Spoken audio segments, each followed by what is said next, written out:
E o boletim de hoje, o título dele é Somente Cristo, ou Solos Christus. Por que as crianças vieram apresentar hoje de manhã? Por que o título do boletim é Solos Christus? Porque nós estamos nos aproximando da comemoração do Dia da Reforma, que ele aconteceu. Aliás, aconteceu há 507 anos atrás.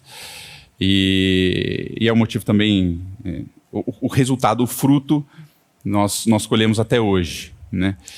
Então eu quero começar a gente dando um pouquinho de contexto, que já vai estar no próprio boletim. Mas vamos ler o primeiro versículo juntos, que o primeiro versículo já vai falar o motivo de tudo, que é somente Cristo, porque não há outro.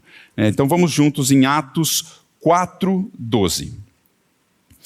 E não há salvação em nenhum outro, porque abaixo do céu não existe nenhum outro nome dado entre os homens, pelo qual importa que sejamos salvos. Atos 4:12. Pai, mais uma vez a gente vem diante do Senhor, agora clamar para que a Tua palavra seja pregada, Pai. Para que o Teu Espírito abra a minha boca e o coração de cada um de nós, inclusive o meu, porque eu sou o primeiro, Pai, que precisa dessa palavra. Então faz a Tua obra, traz pessoas a Te conhecerem, salva aqueles que não Te conhecem, fortalece os que Te conhecem e edifica a Tua igreja para a honra e glória do Teu Filho. Amém. No boletim, meus irmãos, quantas datas comemorativas. Gostamos de festejar, gostamos de nos reunir, descansar. O primeiro dia do ano já é um feriado, o Dia Mundial da Paz. Mas essa vocação para dias de festa não termina em 1º de janeiro. Há o Carnaval, o Dia das Mães, Festas de Santos, Dia dos Pais e entre outros. A sociedade tem importado o dia de festas que sequer são da nossa cultura, como o dia 31 de outubro, quando se comemora o Dia das Bruxas, o Halloween. Entretanto, esse dia não era conhecido por esse evento. É o que nós comemoramos, o Dia da Reforma Protestante, ele aconteceu justamente em 31 de outubro. E por que virou Halloween? De onde vem esse nome Halloween?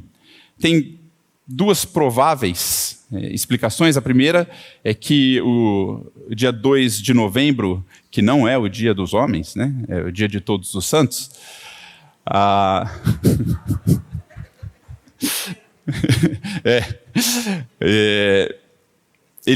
O dia 31 ele antecede. Então, eles falaram que era a véspera do dia de Todos os Santos. E Hallow, em inglês, é santo, santificado, né? Então, Hallows Eve, a véspera dos dias dos santos.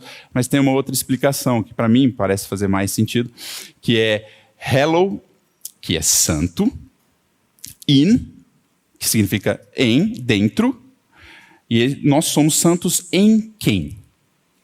Jesus. Então, nós somos Hallow in Jesus. E aí, o Jesus foi cortado, e aí todo o seu significado debochado. E aí vira só o Halloween. E aí muda, em vez de ser in com i, põe 2 es junto à palavra e zomba do Senhor, como a gente faz em qualquer feriado, não é?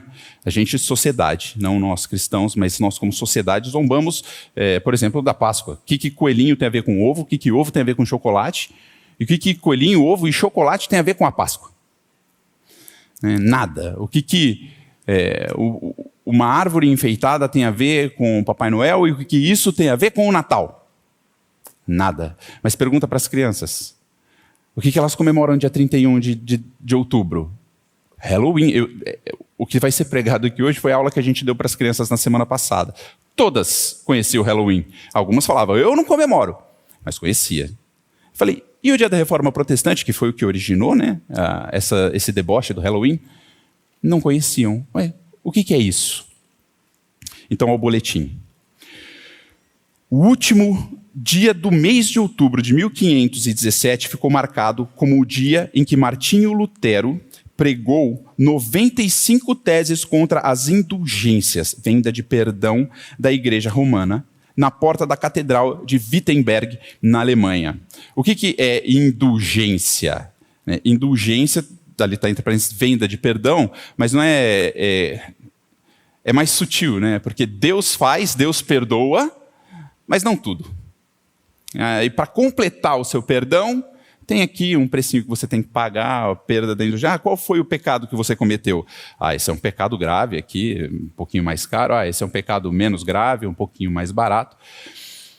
E com isso, vendia-se o perdão. Ou seja, o que Cristo fez não é suficiente. E nós, como evangélicos, a gente olha para a Igreja Católica e fala, muito fácil falar da Igreja Católica e criticar a Igreja Católica, não é verdade? Mas não os verdadeiros cristãos, mas como que é o mundo evangélico? Se não é a mesma coisa. Venda de bênçãos, não é isso? A água de Israel. Essa pedra veio de Jerusalém. Se você der o dízimo, você será abençoado. E Deus vai te devolver muito mais. Não é basicamente a mesma coisa? A gente fazer escambo, troca com o Senhor e achar que eu posso comprar Ele com coisas materiais? Mas não era só as coisas materiais que incomodavam Lutero. Vamos para o boletim. Lutero, ele era um monge agostiniano atormentado pela busca da salvação. Ele se dedicava com fervor a todas as práticas da Igreja Romana, incluindo jejuns rigorosos, autoflagelação, longas horas de oração e confissões frequentes. Apesar de todos os seus esforços, sentia que nunca poderia ser bom o suficiente para um Deus que ele aprendera a ser um juiz severo e implacável. Quando olhava para si e se via frente ao Deus perfeito, Lutero se desesperava, pois, por mais que tentasse, nada do que fazia era capaz de apresentá-lo justo diante do autor da justiça. Lutero, ele chegava a se preocupar em não esquecer nenhum dos pecados que ele tinha cometido, porque ele precisava confessar, porque se ele não confessasse o pecado, talvez ele não fosse perdoado por aquele pecado. Jejuns, autoflagelação. Imagina a dor desse homem. Ele tentava matar a carne para ver se isso entrava e chegava até a morte do espírito, a morte do seu eu, a morte do seu velho homem. Mas a obra do Senhor não é de fora para dentro. A obra do Senhor, ela é de dentro para fora. Ao boletim. Em meio a crises e desespero, ele se deparou com um versículo das Escrituras que já havia lido diversas vezes, mas que agora lhe havia sido aberto o entendimento. Vamos juntos? O justo viverá por fé. Romanos 1,17. Foi por meio dessa verdade que o Espírito Santo revelou a ele quão grande foi a obra de Cristo. Se ele queria se apresentar justo diante do autor da justiça, o que o autor da justiça demanda? Como que eu sou feito justo? Vamos para esse texto, vamos para Romanos 1,17.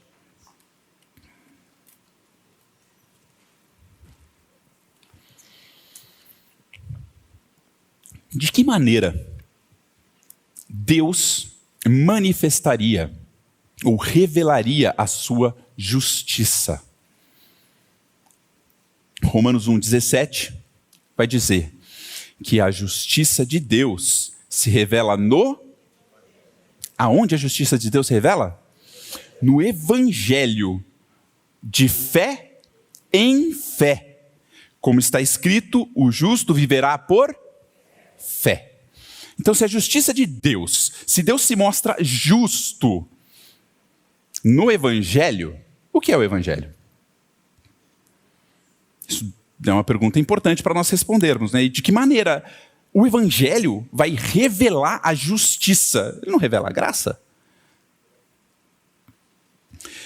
Deus, quando ele criou o mundo, ele criou um mundo absolutamente perfeito. E ao contrário do que a gente imagina, ele não criou um mundo que ele falou assim, olha, está aqui o mundo, mas não toca. Não pode. Eu quero ver o quanto você aguenta.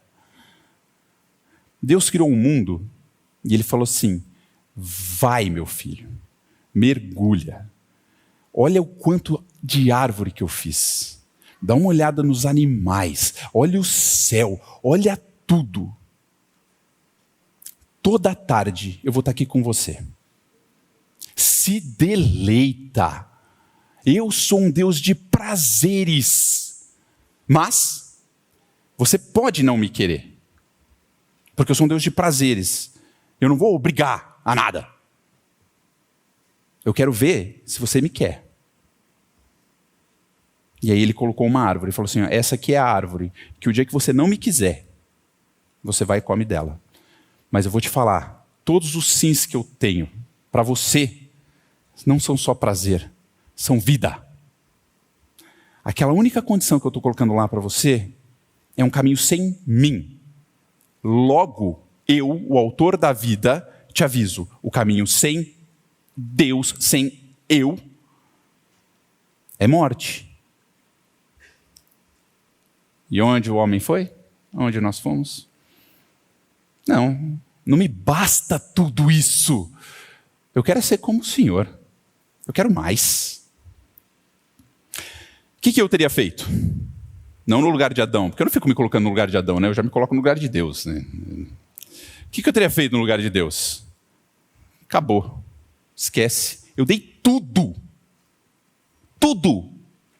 Você não quis? Esquece. Acabou. Já era. Condenado. O que Deus fez? No momento em que Adão pecou, ele chega para Adão e fala, eu vou te dar uma salvação. Por quê? Porque Adão merecia? Não. Porque Deus precisava dar uma salvação, porque, nossa, estragou todo mundo que eu fiz aqui, agora eu vou ter que dar um jeito aqui. Não. Ele fez porque amou. Mas amou porque Adão tinha algo nele? Não. Deus amou porque Ele é amor, porque é a sua essência. Ele fez isso para demonstrar a sua graça, para demonstrar o seu caráter. Só que isso custaria um preço altíssimo. Porque o Evangelho, ele demonstra a graça, mas ele demonstra e revela a justiça de Deus. Então Deus, Filho, se esvaziou, deixou o seu trono, virou as costas para isso e se fez homem. Ele entrou aqui. E aí, diferente de Adão, que tinha um mundo de prazeres e um mundo perfeito, e toda uma inclinação para o bem, Jesus veio num mundo que o mundo tem toda uma inclinação para o mal. Um mundo absolutamente corrompido. No tocante ao pecado ele veio. O pecado poderia sim atingi-lo. Ele poderia sim pecar. Mas, sei lá como, né? É Deus. Ele viveu, sofreu todas as lutas e as tentações que você sofre e não pecou. Ele demonstrou pela vida dele a justiça de Deus. E porque ele demonstrou essa justiça, ele pôde se oferecer para pagar o preço. Porque se ele tivesse pecado, ele não poderia. Se ele fosse um mero homem como eu e você, ele não poderia conversar com Deus, ele tinha que ser Deus. Se ele fosse só Deus e não fosse homem, ele não faria a ligação conosco. Então ele veio como homem e se ofereceu. E aquele que não conheceu o pecado, Deus o fez pecado em nosso lugar, por nós, para que em Jesus nós fôssemos feitos justiça de Deus. De novo a palavra justiça falando do Evangelho. Mas como que ele se tornou pecado? Deus olhou para ele e falou assim, quer saber, eu acho que você é pecado, agora eu vou te considerar como pecado? Não. Quando ele foi crucificado, ele atraiu a você e a mim naquele corpo.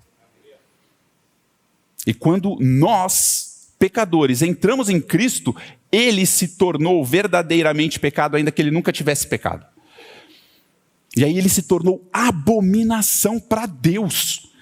Deus olhou para ele e falou, você agora é abominável porque o Bruno está em você. E eu não suporto olhar para o Bruno, por tudo que ele já fez, por todos os pecados que ele cometeu, por todas as afrontas e blasfêmias que ele já fez contra mim, porque ele me odeia o tempo inteiro, ele prova isso com a vida dele. Eu não suporto olhar para você. E ele vira as costas para o filho e derrama a sua ira. Quem matou Jesus, o que matou Jesus, não foram os pregos, por terríveis que eles sejam, não foram as chibatadas horrendas que ele tomou, e eu não quero diminuir o sofrimento dele, mas o que matou Cristo foi Deus derramar a sua ira, o inferno que estava reservado para mim e para você, sobre ele. E ele derramou de tal forma a minha condenação sobre Cristo, que nenhuma condenação mais há para os que estão em Cristo Jesus. Está consumado, foi o que o nosso Senhor falou, está pago, está terminado, acabou. E como eu sei que acabou, como eu sei que isso basta, como eu sei que Deus ouviu a palavra de Cristo de estar consumado e falou, de fato, meu filho está consumado. Isaías 53:10 diz que a Deus agradou moê-lo. O que é isso? Deus se satisfez, aplacou a ira, não sobrou nada. A Deus agradou moê-lo. É um sacrifício satisfatório, pleno, completo, único. É o único sacrifício satisfatório. Só que Isaías 53:10 também diz que quando Jesus der a sua vida como oferta, verá a posteridade e Deus prolongará os seus dias. Isaías 53:10 vai dizer que a vontade do Senhor vai prosperar nas mãos do Senhor Jesus. Eu sei que ele se agradou, porque em Atos 2, Pedro vai dizer que Deus o ressuscitou dentre os mortos. Ele não ficou morto. O que ele fez, basta. O que ele fez, abunda. O que ele fez, superabunda. E nós? Quando a gente olha para isso, a gente fala assim, Deus ressuscitou, tá, mas e aí? Está lá vivendo como homem normal, é isso? Não. Atos diz que Deus o exaltou sobremaneira. Ele deu um nome que está acima de todo nome, para que ao nome de Jesus se dobre todo o joelho e toda a língua confesse que Ele é o Senhor, e agora Ele está à destra de Deus. E aí eu digo, o Senhor, que o recebeu na glória, Deus recebeu o Senhor Jesus na glória, será que Ele julgou como satisfatório o sacrifício? Será que Ele disse que basta?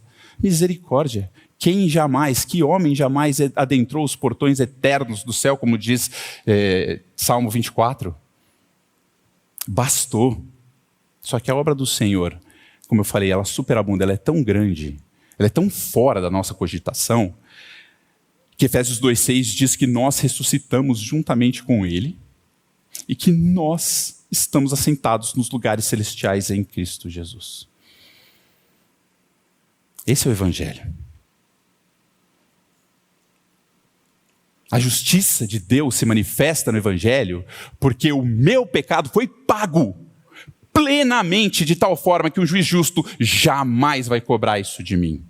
A gente olha para o relato histórico e escuta tantas coisas como, se Deus sabia que o homem ia pecar, ia ter todo esse sofrimento, por que Deus fez o homem e deixou que o homem pecasse? Gente, quem sofreu a maior pena do pecado foi Deus. Nós merecemos o que está esperando a gente, os sofrimentos, o pecado, nós criamos isso. Ele não, mas ele tomou o nosso lugar e sofreu a pena. Não é sobre a gente, é sobre Cristo. A justiça de Deus se revela no Evangelho. Ela não se revela em jejum, em autoflagelação, ela não se revela em penitência, nem em indulgências. E aí Lutero vai e escreve 95 teses contra essa venda de perdão, que é algo que é graça. A palavra fala, se arrepende e crê somente. Ao boletim. O mover do Espírito que havia iniciado dezenas de anos antes com os pré-reformadores, ganha corpo com Lutero, e após anos de defesa das Escrituras e da salvação por meio da fé, mesmo em frente à Assembleia Imperial, Dieta de Worms, o movimento que ele encabeçou e veio a ser conhecido como Reforma Protestante, passa a defender 5 pontos inegociáveis sobre a sã doutrina. Sola fide, somente a fé. Sola gratia, somente a graça. Sola Scriptura, somente a Escritura. Soli Deo Gloria, glória somente a Deus. E solus Christus, somente Cristo, porque o que ele fez basta. Lutero chega diante dessa assembleia imperial, diante do imperador Carlos V, diante de Alejandro, que era um representante do Papa, diante de bispos, diante de cardeais, e ele é chamado a se retratar. E quando ele chega para se retratar, ele diz o seguinte, abre aspas, não posso submeter a minha consciência nem ao Papa, nem aos concílios, pois eles podem errar.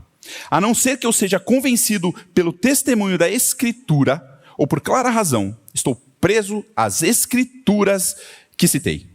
E a minha consciência é cativa da palavra de Deus. Não posso e não quero retratar-me de nada, pois agir contra a minha consciência não é seguro nem permitido. Aqui permaneço, que Deus me ajude. E Deus ajudou. Deus ajudou. Porque esse movimento que ele começou, nós colhemos frutos até hoje, e aqui eu não sou advogado, não tenho procuração para falar de Lutero, eu não estou falando dele, não estou defendendo a vida dele. Estou falando que esse movimento de retorno às Escrituras é um movimento que nós aqui temos que fazer constantemente. Nós temos que retornar sempre somente às Escrituras. E por que esses 5 pontos, eles são, como eu coloquei, tão essenciais para a fé? Não é que a fé parte deles, é que eles explicam o que as Escrituras estão fazendo. Ao boletim. Ao renunciarmos a qualquer um desses elementos, também abandonamos em sua essência mais profunda a salvação que há em Cristo. E todos esses princípios estão claramente descritos nas Escrituras. Ao longo dos séculos, eles têm sido atacados por diversas frentes, por vozes que propõem interpretações particulares do texto bíblico, novos profetas ou tradições que surgiram ao longo da história.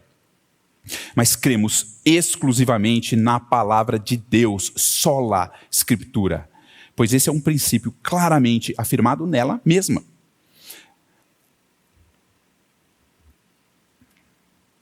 Por que o evangelho que acabou de ser pregado é algo que vocês podem crer? Porque ele não é meu. Por que eu posso crer no evangelho anunciado nas Escrituras? Porque ele não é da cabeça do pastor Glênio. Ele não é da cabeça do Márcio, do Gui. Não é da cabeça de Pedro, de Paulo, de Mateus. É a palavra de Deus. Como a gente pode ler em 2 Timóteo 3, 16 e 17. Vamos todos juntos. Toda a Escritura é inspirada por Deus e útil para o ensino, para a repreensão, para a correção, para a educação na justiça, a fim de que o homem de Deus seja perfeito e perfeitamente habilitado para toda boa obra. Foi Deus quem inspirou. Ponto. A Bíblia que vocês estão segurando na mão de vocês agora, ela contém a palavra de Deus? Não. A Bíblia não contém a palavra de Deus. Porque se eu digo que a Bíblia contém a palavra de Deus, eu estou dizendo que existem partes lá que não são a palavra de Deus. O que o texto que a gente leu diz? Toda é um pedaço? Não. Toda a Escritura é. Não contém. Ela é inspirada por Deus. Ela é a palavra de Deus. E será que a Escritura é suficiente? Será que a palavra de Deus é suficiente? Ou eu preciso pegar um livro sobre um profeta que apareceu? Eu preciso pegar tradições que vieram ao longo do tempo e somar a palavra de Deus? Volta para o versículo. Para que ela é suficiente? Para que todo o homem de Deus, ou seja, o homem regenerado, porque se você não tiver o Espírito de Deus em você, cumprir tudo que está escrito aqui na Bíblia, não vai fazer diferença nenhuma. Mas ela é para que todo o homem de Deus seja perfeito e perfeitamente habilitado para toda boa obra. Deus não deixou nada de fora. A Bíblia não fala sobre isso. Logo, farei regras para ajudar a Deus. Ao boletim. A Bíblia por completo basta. Em qualquer coisa que façamos. Para que em qualquer coisa que façamos, sejamos preparados em todo o nosso ser. E não há nenhuma outra instrução, doutrina ou tradição que importa. A Bíblia é suficiente. E por que o sola escritura é tão atacado? Porque às vezes a doutrina que a gente está ouvindo por aí, que a gente toma como certa, não está na Bíblia.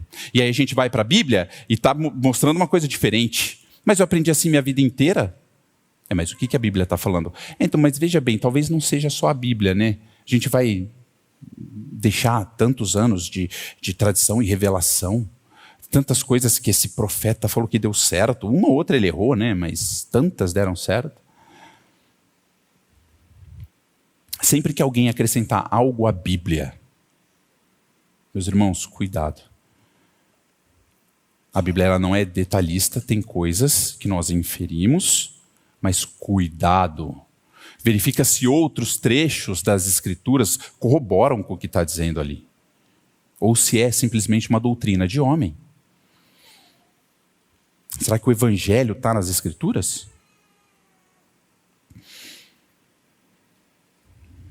Ao boletim. Nossa segurança, que é somente a graça, por meio da fé, está sustentada pela palavra de Deus. Ao dizermos que a salvação é sola fide, estamos rejeitando abertamente que as obras têm qualquer poder de nos salvar.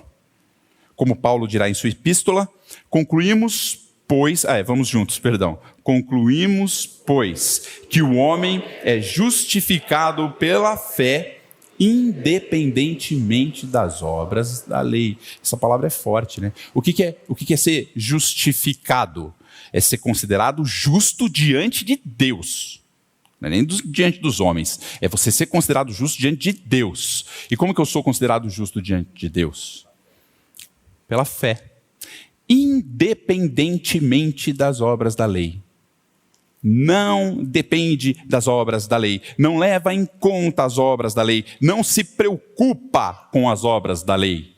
Nada que você fizer, você vai conseguir levar diante de Deus e falar, Senhor, mas veja. Às vezes a gente prega o evangelho e a pessoa fala assim, não, com Deus eu me viro depois. Né? Com Deus, depois eu me acerto. Ele é amor, lá na hora do julgamento nós vamos ver. Aí a gente vai para Apocalipse 20 e vê que na hora do julgamento foge de Deus os céus e a terra e ninguém encontra lugar. Eles clamam, montanhas caem sobre nós para eu não ter que enfrentar o justo juiz. Não é o que a gente faz. É somente a fé.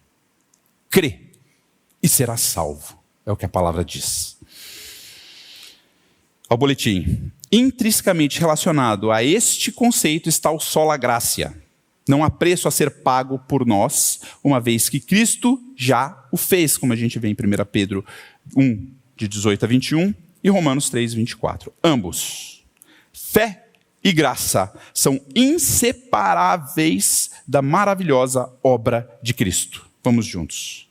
Porque pela graça sois salvos mediante a fé. E isto não vem de vós, é dom de Deus, não de obras para que ninguém se glorie. Mas é só a graça? Ou é só a fé? Ué, você não falou que é só fé? Se é só fé, como que é só graça? Como que funciona isso? É pela graça, por meio da fé. Esse copo d'água me mata a sede. Ué, mas é um copo de água? Não, né? A fé, ela é o recipiente que leva a graça. Se Romanos 3:28, que a gente acabou de ler, ele fala sobre sermos salvos independentemente de obras da lei, que aí alguém pode falar, mas essas são as obras da lei. Agora, a caridade pode fazer alguma coisa. Esse texto fala que é qualquer tipo de obra. Então não é obra da lei, não é obra da caridade, não é obra de justiça, e não é o que a gente julga ser boas obras. Nada disso pode fazer nada para a nossa salvação. E sabe por quê? O que diz o versículo? Não de obras, para que ninguém se glorie. Então não preciso nem falar qual que vai ser o próximo sola. Só lhe deu glória. O boletim. Todo adendo feito à palavra de Deus, todo desvio da plena graça por meio exclusivo da fé ocorre, porque esses 3 solas tiram completamente a glória do homem. Só lhe deu glória.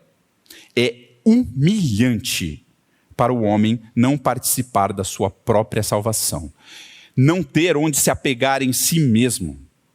Mas, versículo após versículo, é exatamente isso que as Escrituras nos lembram. Vamos ler juntos. Assim, brilhe também a vossa luz diante dos homens, para que vejam as vossas boas obras e glorifiquem a vosso Pai que está nos céus. Mateus 5,16. Ainda que façamos boas obras, e aí, as verdadeiras, elas darão glória somente a Deus, não a nós. Ou, nas palavras do salmista, vamos juntos. Não a nós, Senhor, não a nós, mas ao teu nome dá glória, por amor da tua misericórdia e da tua fidelidade. Salmo 115:1. Nós queremos sempre a glória para a gente. Nossa, parabéns pela apresentação das crianças, professoras, parabéns pelo trabalho maravilhoso que vocês estão fazendo, parabéns pela sua promoção, parabéns pela sua casa nova.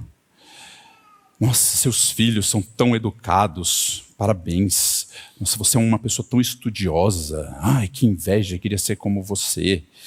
Que inteligência, que eloquência. Oh, que carreira que você construiu. E a gente só faz assim, continua, continua. Às vezes a gente vê que a pessoa está falando bem, alguém entra, corta o assunto, ela ia falar bem de você, ela cortou o assunto, você, como que eu vou fazer agora para voltar no assunto, só para eu receber esse elogio aqui, deixa eu tentar voltar. A gente quer a glória para a gente. Parabéns pela tua fé. Ah, que grande fé você tem. De fato, Deus não tinha como não te salvar, né? Com uma fé dessa, com essa devoção que você tem. Tem uma música que fala, né? Ela fala assim, eu quero tirar o teu fôlego, Senhor, com a minha fé. Eu não sou Deus, senão eu tirava o fôlego de quem cantou, né? Mas,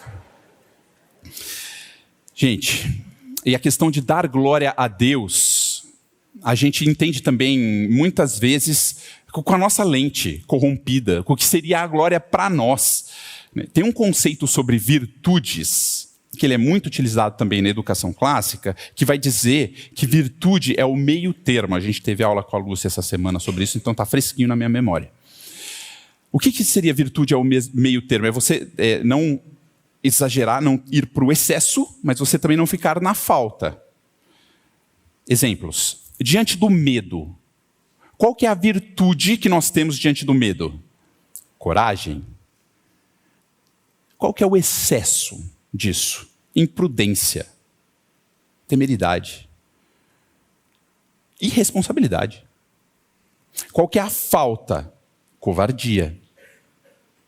Qual que é o meio termo? Coragem.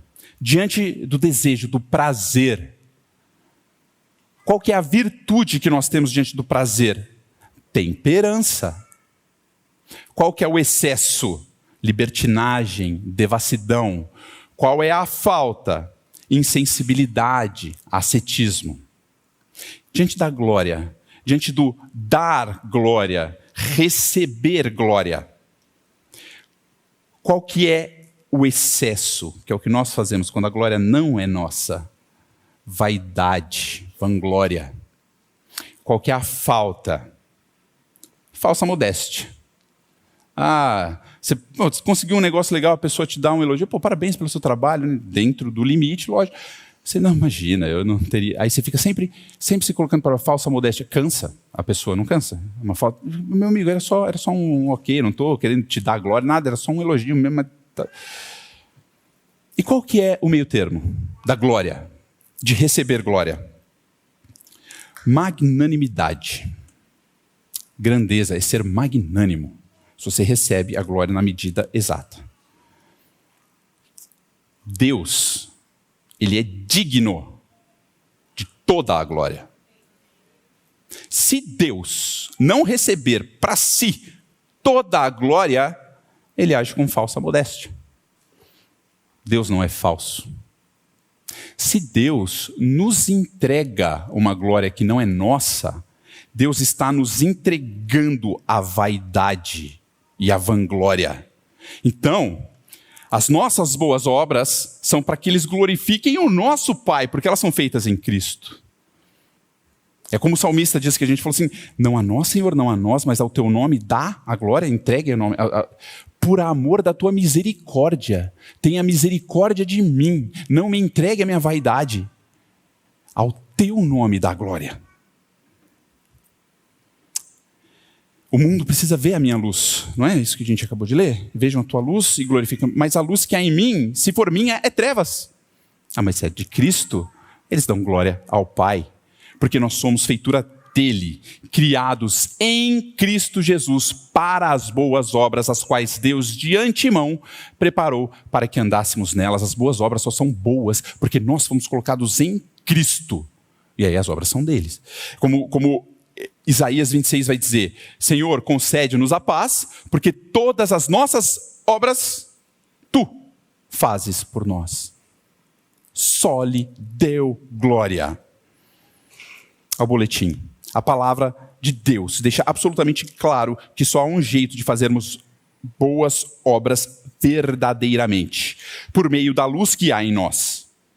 Só há um caminho verdadeiro para a vida, solos Cristos. Vamos juntos. Porquanto há um só Deus e um só mediador entre Deus e os homens, Cristo Jesus, homem. 1 Timóteo 2:15. Muitas vezes confessamos com a nossa boca que Jesus é o nosso Salvador, mas não paramos para pensar nas implicações dessa afirmação.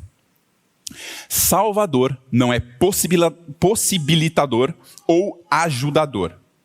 Quando digo que preciso de um Salvador, estou dizendo que não há nada em mim que possa me tirar dessa situação. Eu preciso de um Salvador. Nada é nada. Nada não é um pouquinho. E aqui eu vou fazer uma série de perguntas para nós pensarmos juntos se nós de fato cremos que é somente Cristo. Ou se, lá no fundo, eu acho que eu participo disso. Você crê, pelas Escrituras, que o pecado te corrompeu completamente? Ou você entende que ainda sobrou um resquício, algo bom dentro de você? Ao boletim. Quando o homem pecou, não foi contaminado parcial, grande ou profundamente. Ele foi contaminado completamente. Não sobrou resquício algum de pureza ou comunhão com Deus, como nós vemos em Romanos 3:23. O Senhor afirma que o nosso desígnio mais íntimo é única e exclusivamente mau. Gênesis 6:5 e 8:21. E que não há o que possamos fazer para mudar isso. Vamos ler juntos. Pode acaso o etíope mudar a sua pele ou o leopardo as suas manchas? Então poderíeis fazer o bem, estando acostumados a fazer o mal. Jeremias 13:23. Podemos fazer o bem? Como pecadores, a gente consegue fazer boas coisas? O que vocês acham? Que um homem caído consegue fazer alguma coisa boa? A gente vê atos que a gente fala, pô, isso é bom. Mas quando a gente fala bom, Jesus vai dizer, né? O jovem procurou, ele falou assim, não, por que você me chama de bom? Por que você está relativizando? O que é bom para você? Bom é Deus. Esse é o parâmetro de bondade.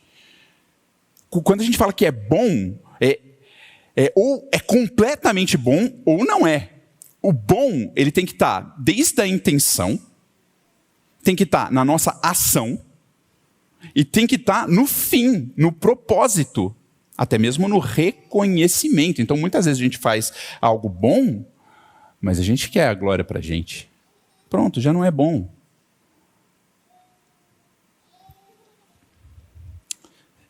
Se você tem uma intenção má, suas obras não importam. Se você tem uma ação má, a sua intenção não importa. Se a glória veio para você, não importa nem a sua intenção e nem a sua ação. São obras más. Fyodor Dostoiévski, ele vai dizer que existem nas recordações de todo homem coisas que ele só revela aos amigos. Há outras que ele não revela nem mesmo aos amigos, mas apenas a si próprio, e ainda assim em segredo. Mas há também, finalmente, coisas que o homem tem medo de desvendar até a si próprio. E tais coisas, qualquer homem decente tem acumuladas aos montes. Chega-se até o seguinte: quanto mais decente é o homem, mais ele as tem. Quanto mais decente você transparece ser, mais você está escondendo a maldade, a perversidade que há em ti, às vezes até de você mesmo. Que o Senhor me revele essa maldade, me revele quem eu sou. Essa oração, Senhor, me revela quem eu sou, mas vai com calma. Porque eu não vou suportar. Mas não me revele só quem eu sou. Me revele quem o Senhor é. E a graça do Senhor. E sabe quando que eu vou mudar sozinho essa intenção do meu coração? O dia que o etíope falar assim, vou ficar branco. O dia que eu virar e falar assim, vou ficar preto, agora eu vou conseguir. O dia que o leopardo olhar para as manchas e falar assim, não, muda aí, põe um tomzinho um pouquinho mais azul, esse preto está me cansando. Parece ridículo. Mas quanto à maldade que há em nós, às vezes a gente não pensa que é só Cristo, né? Às vezes a gente não vê o quão ridículo é nós tentarmos escaparmos de nós mesmos pelas nossas forças. Nós fomos concebidos em pecado. Não tem quem faça o bem, não tem nenhum sequer, o que Romanos 3 vai dizer. E sabe por que isso incomoda? Sabe por que quando a gente chama o outro de pecador, o outro fica bravo? Porque ele sabe que é verdade. Porque ele dá crédito à palavra de Deus. Porque se ele não desse crédito à palavra de Deus, ele ia dar de ombros. Se chega um aqui da fé, chegou aqui o Zezinho da esquina e ele falou que agora ele é o Salvador, ele se julga como Deus, e tudo que você está fazendo, o Zezinho da esquina falou que está errado. O que você ia fazer? Vai encher o saco de outro, né? Pelo amor de Deus, sai. Você não dá ouvidos. Agora, quando você fala que uma pessoa é pecador pelas Escrituras, isso irrita. Porque ela sabe que é verdade, porque Deus colocou no coração dela a sua lei. Ele sabe que é confrontado. Nós sabemos que nós somos pecadores. E se tivesse sobrado um resquíciozinho de bondade em nós, eu teria que acionar esse resquício de bondade, que é meu, para desenvolver a minha salvação. Seria somente Cristo? Se tem um pouco de bondade em mim, seria somente Cristo? O boletim: se não fôssemos totalmente depravados, caídos, sem chance de reparação, a salvação, em última análise, dependeria do nosso agir. Contudo, não é isso que a Bíblia nos ensina. Não há ninguém que busque a Deus, Romanos 3, 10 a 12 vai dizer. Se Ele não agir em nosso favor, se Ele não nos escolher, estamos perdidos. Vamos juntos. Não fostes vós que me escolhestes a mim. Pelo contrário, eu vos escolhi a vós outros. Segunda pergunta. Será que eu consigo escolher a Deus? Será que eu consigo aceitar as coisas que Ele faz por mim? Será que é uma decisão que eu estou agora cristão é uma decisão. Não, o cristianismo não é decisão. Porque todo o intento do nosso coração é continuamente mal. Se for depender da nossa decisão, é o oposto de buscar Deus, e é isso que as Escrituras não mostram. Não, mas Bruno, mas eu busco a Deus. Tá, com qual intenção? De que forma? E com qual fim? Será que é da forma que as Escrituras colocam? Ou é porque você só não gosta, você é mais da temperatura amena, eu não gosto de muito calor, eu não vou me dar muito bem no inferno? Será que nós buscamos a Deus pelo motivo correto? Para a glória dele? Ainda que isso custe minha vida? Ainda que isso me traga tribulação? Ainda que a tribulação vai me fazer mais parecido com ele, eu desejo a tribulação? Eu escolho Deus? Eu busco Deus? A salvação é misericórdia de Deus, usando dela a quem lhe aprouver. Deus não está lá parado e falando assim, eu, aqui, eu. Não, não olha para o diabo não, eu.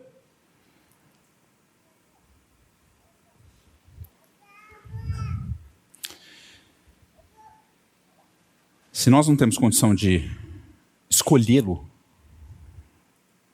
a boa notícia é o Evangelho. É o que ele fez. Ao boletim. Ao invés de nos deixarem em nosso rumo natural, imerecido, a justa condenação, Deus escolhe para si um povo, não porque haja em nós algo que lhe agrade. Ezequiel 36, 22 e 31, ele vai dizer, não é por amor de vós que eu faço isso, mas porque ele é rico em misericórdia, é porque é a sua essência. A gente tem a tendência de condenar a escolha de Deus só porque ela não é minha. Deus escolheu, eu teria escolhido diferente. Eu faria diferente. Aí a gente pega o maior ato de graça e de misericórdia do universo, que é Deus escolhendo um povo para salvar, e a gente se revolta contra ele. Como se Deus tivesse a obrigação de escolher um povo para salvar ou salvar todo mundo. Deus não tem essa obrigação. E como eu disse no começo, se fosse eu não salvaria. Romanos 9 vai dizer que ele viu uma massa inteira corrompida. E dessa massa, ele pega alguns e faz vaso de honra. A nossa depravação chegou num extremo tão grande que a gente vê um povo que era para ser condenado, ser salvo, e a gente se revolta com Deus, e aí a desculpa que a gente dá é porque ele não salvou todo mundo. Quem é tu, ó homem, para contender com Deus? A tua justiça é mais justa que a de Deus?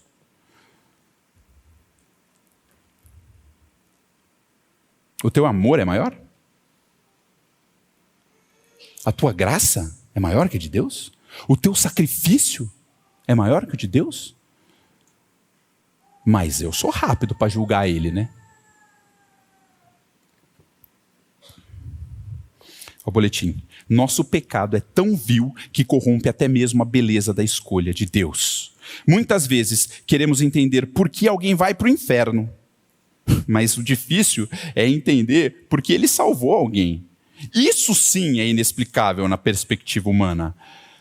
Porém, Deus fez isso, vamos juntos, para mostrar nos séculos vindouros a suprema riqueza da sua graça em bondade para conosco, em Cristo Jesus. Ainda que a minha participação na salvação fosse meramente escolhê-lo, eu participaria.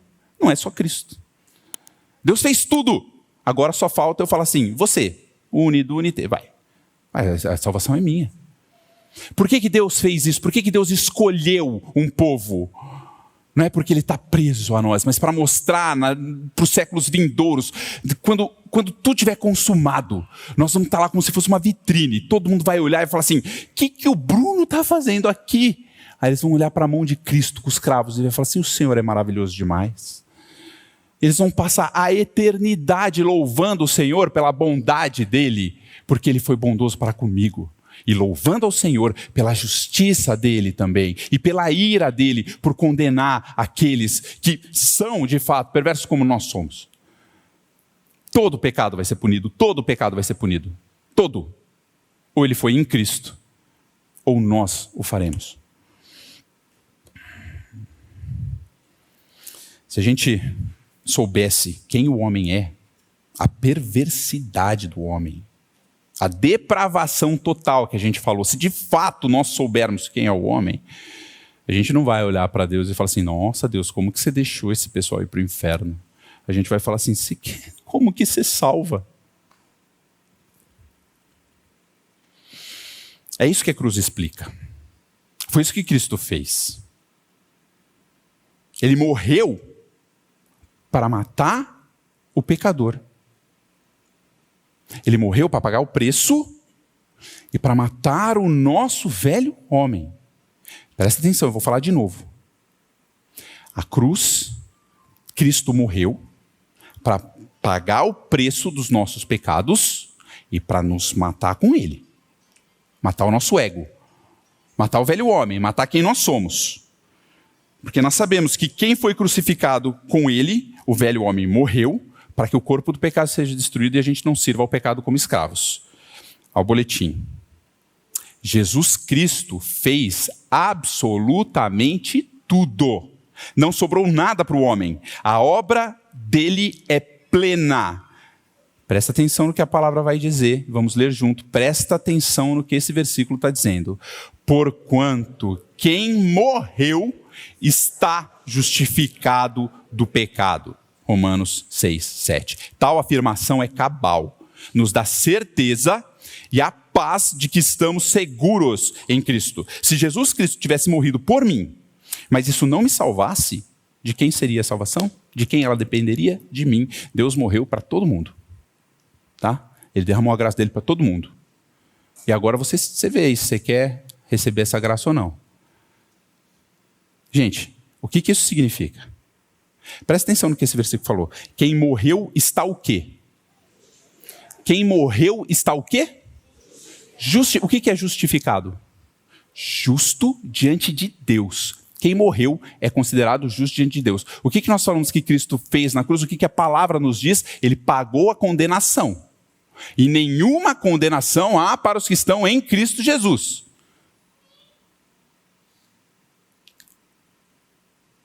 Tem gente que diminui essa obra. Tem gente que diminui o que Cristo fez na cruz. Possibilitou. Aí você vê se você quer ou se você não quer.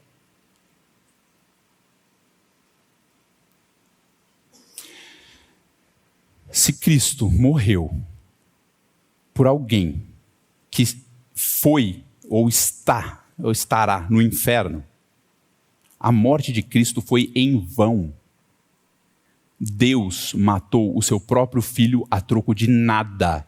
E Deus é injusto, porque ele disse que pagou os pecados e que a condenação foi paga, mas aí Deus vai cobrar do outro de novo. Sabe por quê? Ele não aceitou, né?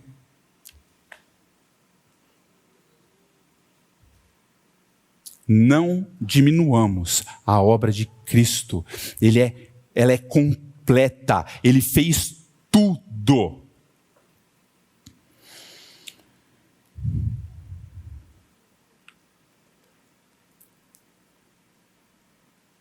Cristo é Deus.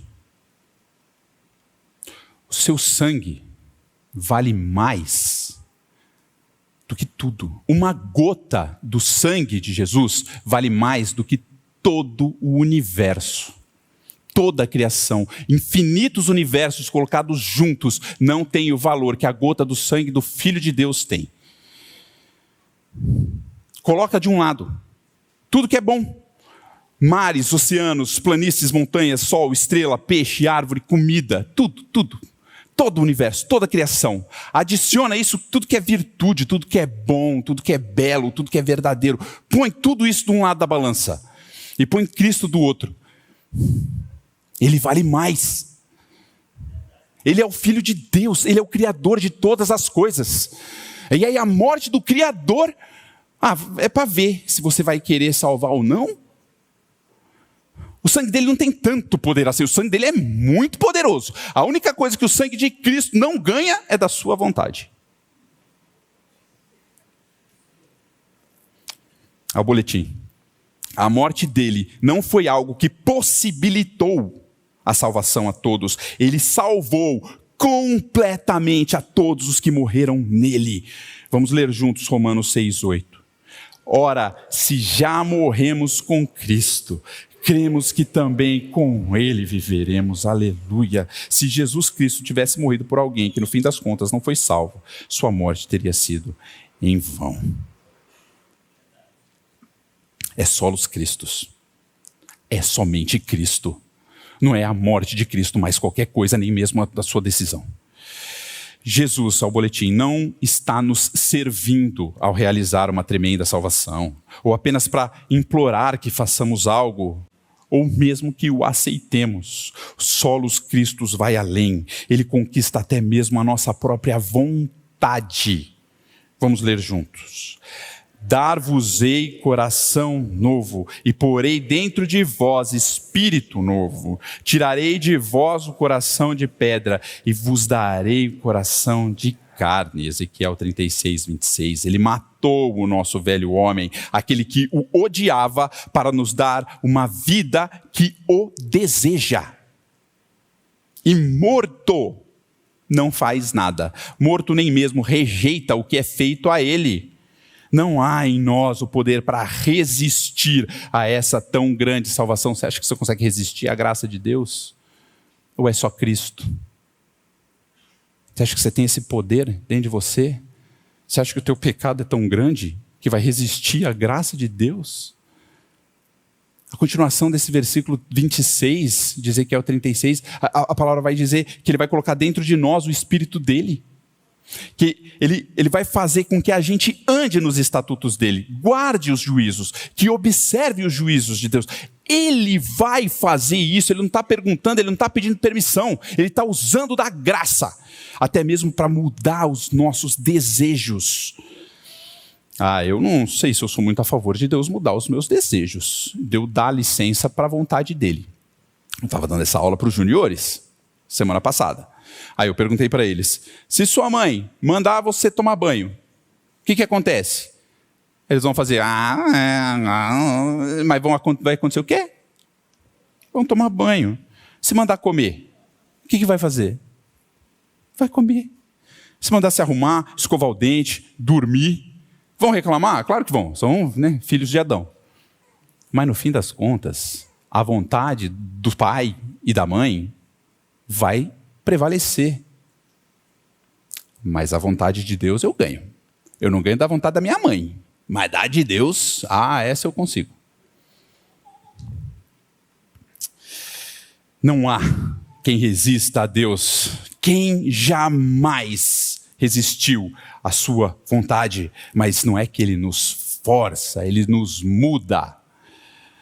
Nesse mesmo texto de Ezequiel, no capítulo 31, ele vai dizer que a gente vai lembrar dos nossos caminhos que eram maus e dos vossos feitos que não eram bons, e nós vamos ter nojo daquilo que a gente fazia, porque agora a gente vai desejar ele, o Espírito dele em nós, a vida de Cristo em nós. O que a gente vai querer? Qual que é o maior amor do Filho? O Pai.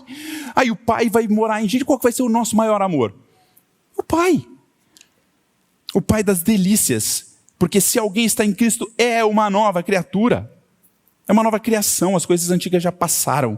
Tudo se fez novo. Nós não temos nem o poder para resistir à salvação que solos Cristos nos dá.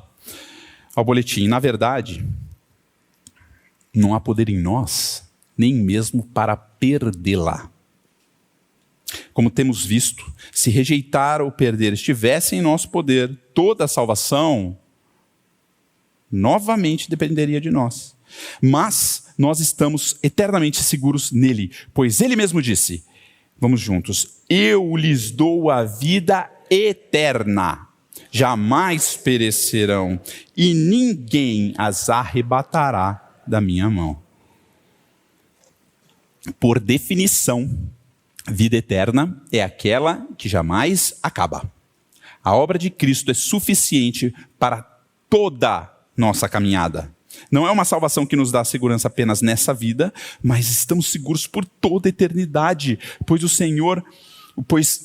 o que ele fez não apenas basta, superabunda. A continuação desse versículo 28 que a gente leu é que ele vai falar que o Pai deu, o que o Pai deu é maior que tudo, e que da mão do Pai ninguém vai arrebatar a gente, e que Ele e o Pai são um. Se já é difícil lutar contra Deus, se fosse só o Pai, imagina lutar contra Deus na figura de Deus, o Pai, o Filho e o Espírito Santo. Quem que vai arrancar a gente da mão dele? A minha vontade. Essa é poderosa, hein? Ô, vontadezinha. Quem que é o Deus mesmo? É o Senhor ou é a sua vontade? É impossível, e eu vou repetir, é impossível alguém perder a sua salvação. Nós não temos força nem para isso. A salvação é de Deus, é um ato soberano dele, e só há salvação em Cristo, do começo ao fim. No meio da caminhada não passa a ser minha. A partir de um certo momento, pode procurar na Bíblia, a partir de agora é você. Não tem. É só Cristo. Assim como é impossível a gente fazer o bem, assim como é impossível a gente escolher a Deus, assim como é impossível a gente acrescentar algo à morte de Cristo, ou nós resistirmos à sua graça, é impossível a gente perder a salvação que Ele nos deu. Porque não é minha responsabilidade mantê-la. Eu não me salvo e eu não me mantenho. Se fosse assim, dependeria de mim. Apocalipse 3, versículo 5, a parte final, ela vai dizer: de modo nenhum apagarei o seu nome do livro da vida. Pelo contrário, confessarei o seu nome diante de meu Pai e diante dos anjos. Não é só que ele não vai apagar, ele vai falar: esse aqui, o Bruno, é meu. Esse terrível, esse horrível, é meu. Eu morri por ele. Ele é o nosso advogado. Ah, Bruno, mas se você falar isso, as pessoas vão sair pecando. Quer dizer que se encher o ônibus de criancinha e jogar a ribanceira abaixo, ela não vai perder a salvação, vai continuar salvo? Sim. Sim. É exatamente isso que eu estou falando. Eu vou além. Você pode fazer isso antes da sua salvação também, que não vai impedir Deus de te salvar. Porque não é o que você faz, criatura. Aí eu não sou tão terrível assim. Ora, pede para Deus revelar. Não é o que a gente faz, é o que Ele fez. Só que tem um negócio. Ele não mudou? Nós somos novas criaturas? Ele não mudou nossas vontades? Quem está em Cristo não tem esse desejo. Porque agora não sou eu quem vivo. Porque eu, mediante a própria lei, morri para a lei, a fim de viver para Deus. Estou crucificado com Cristo, logo já não sou eu quem vive, mas Cristo vive em mim. E esse viver que agora tenho na carne, vivo pela fé no Filho de Deus que me amou e se entregou por mim. Ele não é o tipo de Deus que joga a criancinha do barranco. Eu não anulo a graça de Deus. Pois se a justiça é mediante a lei, segue-se que Cristo morreu em vão. Obrigado, Senhor, pela tua segurança. Ao boletim.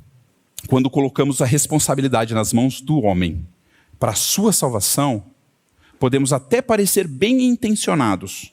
Contudo, isso não passa de um desejo de mudar comportamento ou um medo de perder o controle da situação.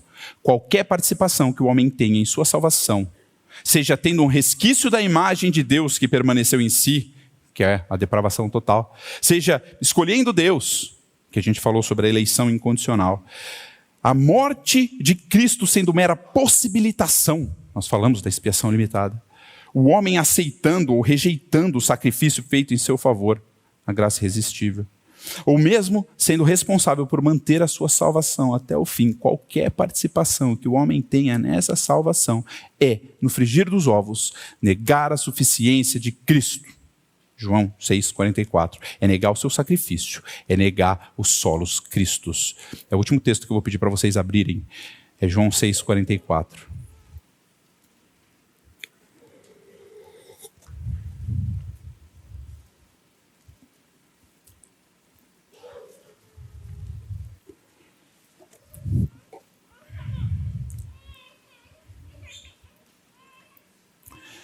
Em João, capítulo 6, versículo 44, a gente vê explícita ou implicitamente aqui todas essas doutrinas que apontam para somente Cristo e nada mais.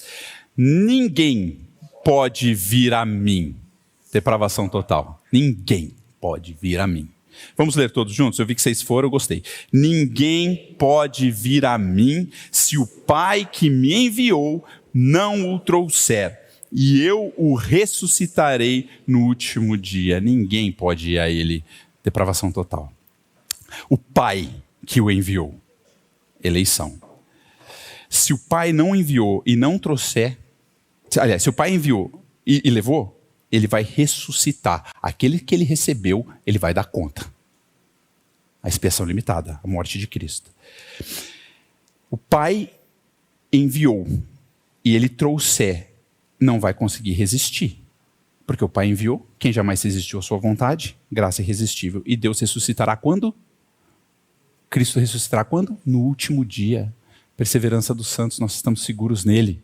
Nós estamos seguros nele. O boletim. É um dominó. Se você tira uma dessas peças, cai tudo. Não tem como você falar, eu entendo 4 desses pontos, eu entendo 2 desses pontos.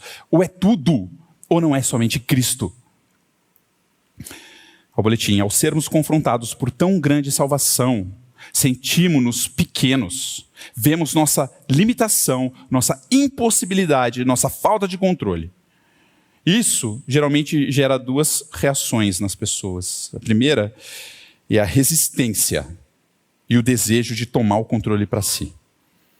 A segunda, o alívio de saber que a nossa vida está nas mãos de Deus, porque a verdade é que nós já percebemos, nós já notamos que perdemos o controle faz muito tempo. Você está seguro nele, do começo ao fim. Isso chama graça. Não há salvação em nenhum outro, porque debaixo do céu não existe nenhum outro nome dado entre os homens pelo qual importa que sejamos salvos. Boletim, estamos seguros em Cristo. Deus nos aceitou no Filho. Ele já fez tudo. Descansemos, regozijemos. A obra da salvação é completa do início ao fim. Solos Cristos, solos Cristos. Não importa o quão pecadores somos, nós podemos bradar, como fez o apóstolo Saulo, falando que meu filho sempre fala Saulo, ele fala, mas é Paulo, a gente fica, né? Mas é o mesmo.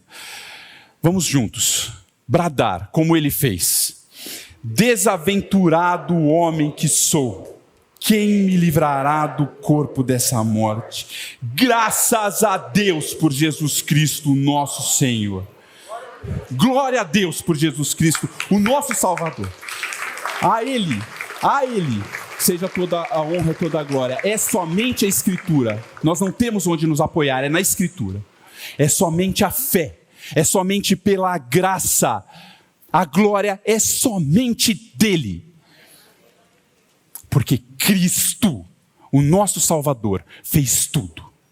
Senhor, é grande demais. Tudo isso é grande demais. O Senhor é grande demais. Revela quem nós somos, para que a nossa dependência do Senhor e a nossa dependência do seu Filho seja cada vez maior, Pai, para que a gente busque o Senhor cada vez mais, para que a gente te ame cada vez mais e para que a gente pare de confiar, eu vou falar por mim, para que eu pare de confiar em mim, nessa natureza terrena, tão inclinada ao pecado, Pai. Me livra de mim mesmo. Só Cristo. É no nome dele que nós oramos. Amém.